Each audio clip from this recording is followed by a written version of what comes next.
पौष महिन्यातील पवित्र गुरुवारी श्री संत गजानन महाराजांच्या मंदिरात भाविकांनी मोठी गर्दी केली होती।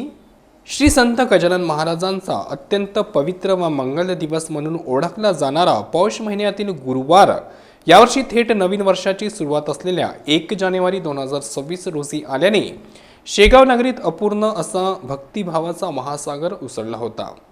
वर्षाच्या पहिल्याच दिवशी गुरुवारचा शुभयोग लाभल्याने हजारो भाविकांनी नववर्षाची सुरुवात श्री संत गजानन महाराजांच्या चरणी मस्तक टेकवून करण्याचा संकल्प केला होता। याच भाविक श्रद्धेचे दर्शन 31 डिसेंबर बुधवारी रात्रीपासूनच श्री संत गजानन महाराज मंदिर परिसरात पाहायला मिळाले। नववर्षाच्या स्वागतासाठी आणि गुरुवारच्या पवित्रतेमुळे भाविकांची गर्दी इतकी प्रचंड होती की मंदिर परिसर भक्तिमय वातावरणाने भारावून गेले होते। भाविकांच्या वाढत्या संख्येचा विचार करून 31 डिसेंबर रोजी रात्रभर मंदिर दर्शनासाठी खुले ठेवण्यात आले होते।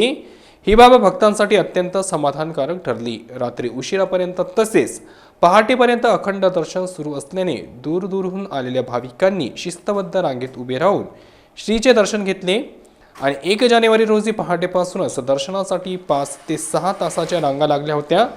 थंडी वेळेची प्रतीक्षा याची पर्वा न करता भाविक भक्तांनी संयमाने रांगेत उभे राहून श्रीगंत गजानन महाराजांचे दर्शन घेतले आणि नववर्षाचे पहिले क्षण भक्ती, श्रद्धा आणि आत्मिक समाधानात घालविले। ही माहिती खामगाव येथून RN न्यूजचे प्रतिनिधी मोहम्मद फारूक यांनी दिली।